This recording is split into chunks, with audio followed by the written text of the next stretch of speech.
القرآن کلام الله. فصل در بیان اینکه قرآن کلام الله است. قرآن کلام الله است. و من کلام الله سبحانه و تعالی القرآن العظیم. و از سخنان الله متعال این قرآن عظیم است که در بین دستان ما و شماست. آن را شب و روز تلاوت میکنیم. و هو کتاب الله المبین و حبله المتین. و این کتاب روشن الله است. و حبل نگی پایبند رئیسمان مستحکم او سبحانه و تعالی است.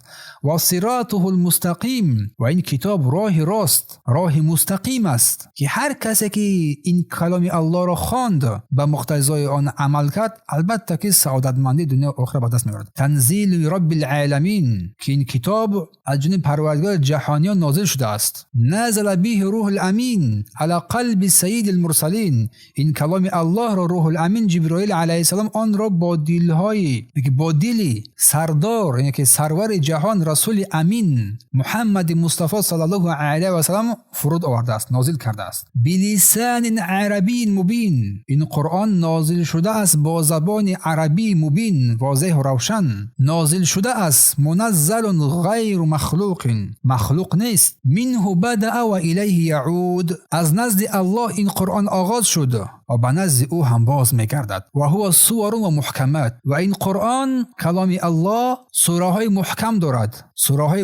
دارد و آیات بینات و آیه های روشن دارد و حروف و کلمات و حرف ها و کلمه ها عبارت است. من قرأه و اعربه. اگر هر کس این کلام الله را خواند و درست تلفظ کرد برای هر حرف آن 10 حسن 10 ثواب میگیرد. و این کلام الله سبحانه و تعالی قرآن آغاز و انجام دارد. با قسمت ها و بخش ها هم تقسیم شده است. با زبان ها خوانده می شود. در سینه ها در قلب ها حفظ می گردد و با گوش ها شنیده می شود و در مصحف ها این کلام الله نوشته می شود که در این قرآن آیه های محکم و متشابه قرار دارد. ناسخ و منسوخ قرار دارد.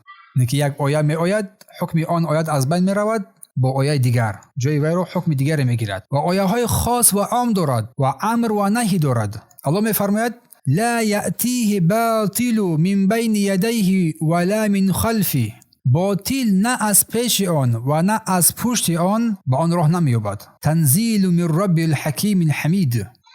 تنزیل من حکیم حمید. این قرآن نازل شده از جانب حکیم، حکمت آموز و حمید و سرور ستایش است در سوره فصلت. و اینجوری الله می‌فرماید قل ان اجتمعت الانس والجن على ان یأتوا بمثل هذا القرآن. بگو بر این جهانیان بگو اگر تمام انسان ها و جن ها جمع شوند تا مانند این قرآن را بیاورند هرگز مانند آن را لا یأتون بمثله. هرگز مانند آن را آورده نمیتوانند. ولو کان بعضهم لبعض ظهیرا. اگر چنین بعضی از آنها با بعض دیگر چیز یا یاری رسانند. سوره اسراء 88.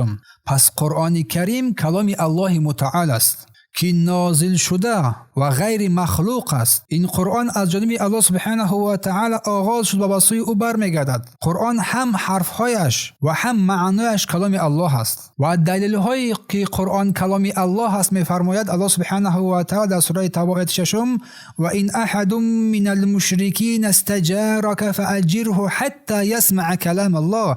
اگر یکی از این مشرکان از تو پناه خواستند با او پناهندگی ده تا کلام الله را بشنوند. اشاره بر آن میکند حتی یسمع کلام الله، این که حتی کلام الله را بشنوند. قرآن را الله کلام خودش گفت، کلام الله گفت.